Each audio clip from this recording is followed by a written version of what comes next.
গল্পের দেশে তোমাকে আবারও স্বাগত। আজকে পাঠ করব একটি সত্য ঘটনা অবলম্বনে গল্প, চাটনি, মুড়ি ও চানাচুর। একটি অসমাপ্ত ভালোবাসার গল্প। লিখেছেন জগদীশ সরকার। গল্প পাঠে আমি দীপালি। হুগলির গাছপালায় ঘেরা এক শান্ত পরিবেশে দাঁড়িয়ে আছে একটি সুসজ্জিত দ্বিতল বাড়ি। সেই বাড়ির সবচেয়ে উজ্জ্বল প্রাণ ছিল দিশা সরকার।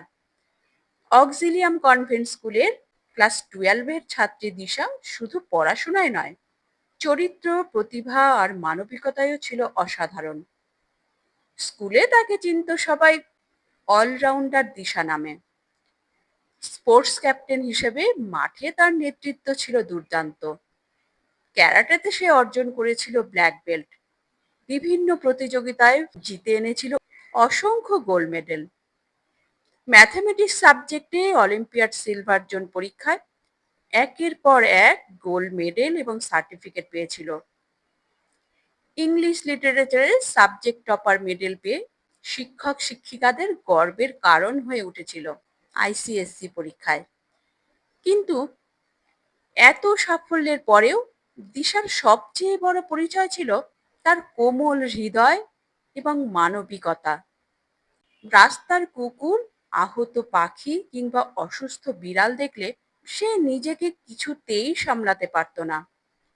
বাড়ি ফিরতে দেরি হলেও কোনো না কোনো অসুস্থ অবলা প্রাণীর পাশে দাঁড়াবেই। কখনো কোনো গাছ কাটতে দেখলে তার মাকে সে বারবার প্রশ্ন করত, মা, কেন কাটছে গাছগুলো? তুমি বারণ করো না। তার মা তাকে কিছুতেই বোঝাতে পারতেন না, এই সমাজের চাহিদার কাছে প্রকৃতির পরম প্রিয় বন্ধু এই গাছকেও হার মানতে হয়।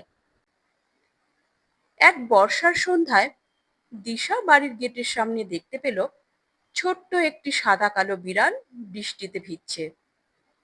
ভয়ে প্রাণীটার পুরো শরীর কেঁপে উঠেছিল। দিশা ধীরে ধীরে তাকে কোলে তুলে নিল, তোয়ালে দিয়ে ভালো করে মুছে দিল, গরম দুধ করে তাকে খাইয়ে দিল আস্তে আস্তে। সেই দিন থেকেই বিড়ালটা হয়ে গেল দিশার পৃথিবীর অংশ। অনেক ভেবেচিন্তে তার নাম রাখা হলো চাটনি। দিশা হাসতে হাসতে বলেছিল, চাটনি ছাড়া যেমন খাবারের মজা অসম্পূর্ণ, তেমনই ওকে ছাড়া আমার জীবন। তারপর থেকে চাটনি যেন দিশার ছায়া হয়ে গেল। দিশা পড়তে বসলে চাটনি বইয়ের উপর গিয়ে শুয়ে পড়তো। রাত জেগে পড়লে সেও পাশে বসে থাকতো।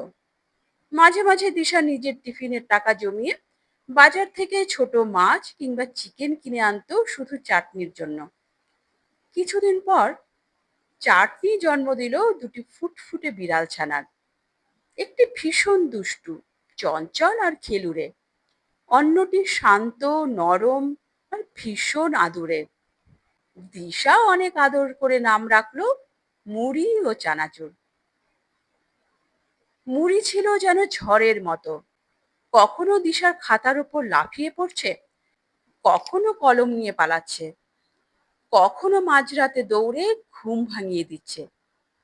আর চানাচুর ছিল একেবারে শান্ত নদীর মতো, চুপচাপ এসে দিশার কোলে মাথা রেখে ঘুমিয়ে পড়তো। দিশার দিনগুলো তখন এক অদ্ভুত সুন্দর ছন্দে কাটছিল। সকালে স্কুল, বিকেলে ক্যারাটে প্র্যাকটিস, রাতে পড়াশোনা। আর এর মাঝখানে চাটনি, মুড়ি ও চানাচুরকে নিয়ে অফুরন্ত ব্যস্ততা। বন্ধুরা মজা করে বলতো, তুই সত্যি পশু পাখিদের জননী। দিশা শুধু হেসে বলতো, ওরা কথা বলতে পারে না বলেই তো ওদের আরো বেশি ভালোবাসতে হয়। শীতের এক সকালে হঠাৎ সব বদলে গেল। চানাচুর খাওয়া বন্ধ করে দিল। সারাদিন ঘরের এক কোণে শুয়ে থাকতো। কিছুক্ষণের মধ্যেই মুড়িও অসুস্থ হয়ে পড়ল। প্রথমে সবাই সাধারণ অসুখ ভেবেছিল, কিন্তু রাত বাড়ার সঙ্গে সঙ্গে অবস্থার অবনতি হতে লাগলো। দিশা পাগলের মতো এক ডাক্তার থেকে আরেক ডাক্তারকে ফোন করতে লাগলো। ওয়েস্ট বেঙ্গল ভেটেরিনারি সার্ভিসের অভিজ্ঞ পশু চিকিৎসকের কাছেও নিয়ে যাওয়া হলো। ইনজেকশন, ওষুধ, স্যালাইন সব চলল। দিশা নিজের হাতে সিরিঞ্জে করে ওআরএস, খাবার, জল সব খাইয়ে দিল। রাত জেগে মাথায় হাত বুলিয়ে দিল। কিন্তু চানাচুরের শরীর যেন ধীরে ধীরে হার মানছিল। সেই রাতটা ছিল ভীষণ ভয়ঙ্কর। বাইরে প্রবল বৃষ্টি হচ্ছিল। ঘরের আলো ম্লান।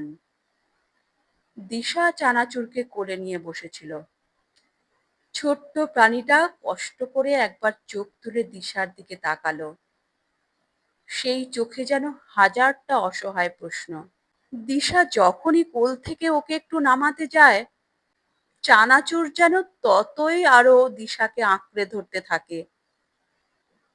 দিশা কাঁদতে কাঁদতে বলল, আমি আছি সোনা, তুই ভালো হয়ে যাবি, আমি তোকে ছেড়ে কোথাও যাব না। কিন্তু কিছু প্রতিশ্রুতি মানুষ রাখতে পারে না। কিছুক্ষণ পর চানাচুরের ছোট্ট শরীরটা নিস্তব্ধ হয়ে গেল। সব শেষ। দিশা প্রথমে বিশ্বাসই করতে পারল না। সে বারবার চানাচুরকে বুকে জড়িয়ে ধরে ডাকতে লাগলো, ওঠ না, দেখ আমি মাছ এনে দেব, চিকেন এনে দেব, তুই খেলবি না? কিন্তু যারা এই পৃথিবীর মোহমায়া ছেড়ে একবার চলে যায়, তারা আর ফিরে আসে না। চাটনি দূরে বসে করুণ চোখে তাকিয়েছিল। মুড়ি মায়ের গায়ে মুখ লুকিয়ে কাঁদছিল।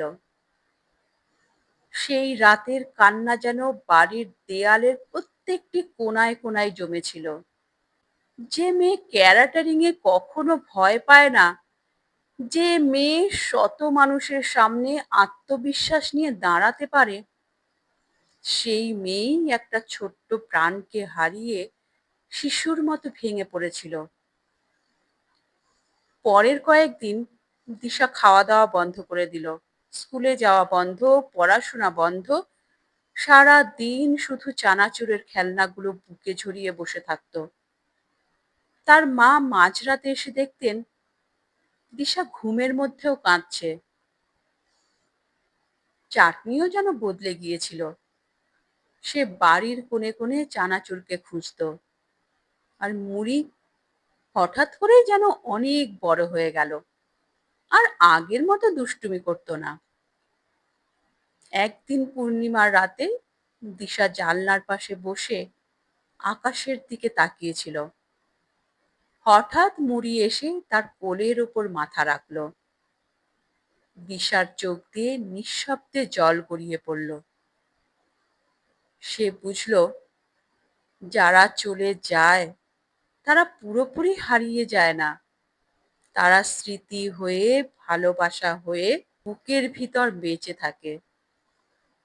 আজও দিশার ঘরের দেয়ালে ঝুলছে অসংখ্য মেডেল, সার্টিফিকেট আর ট্রফি।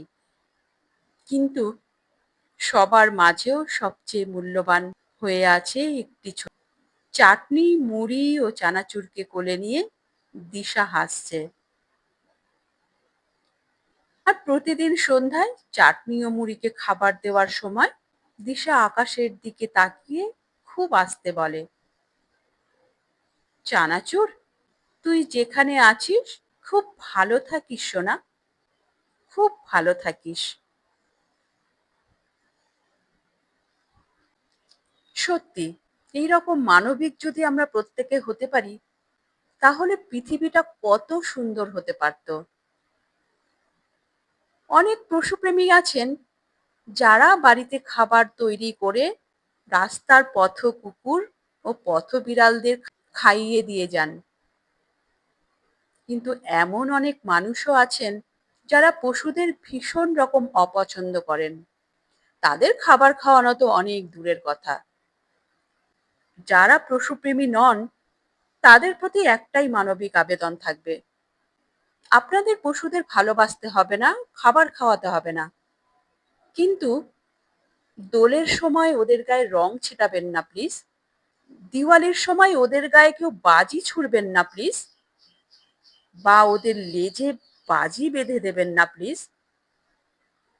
একটা বিষয় ভেবে দেখবেন, আমরা মানুষ হিসাবে এই পৃথিবীতে সুস্থ স্বাভাবিকভাবে যেমন বেঁচে থাকার অধিকার রয়েছে, ওদেরও কিন্তু ঠিক তেমনই বেঁচে থাকার অধিকার রয়েছে। আর যদি সেটা না হয়, তাহলে কিন্তু প্রকৃতি আস্তে আস্তে নিজের ব্যালেন্স হারাতে শুরু করবে। আর সেটা আমাদের মানব জাতির পক্ষে খুব একটা মঙ্গলজনক হবে না। আজ মন ভীষণই ভারাক্রান্ত। যেদিন চানাচুর আমাদের ছেড়ে চলে গিয়েছিল, সেদিন যেমন ভারাক্রান্ত ছিলাম, আজ আবার চানাচুর সম্পর্কে দু কথা বলতে পেরে মন তেমনই ভারাক্রান্ত হয়ে গেছে। পরবর্তী এপিসোডে আবার দেখা হবে। ততক্ষণের জন্য নমস্কার, ধন্যবাদ।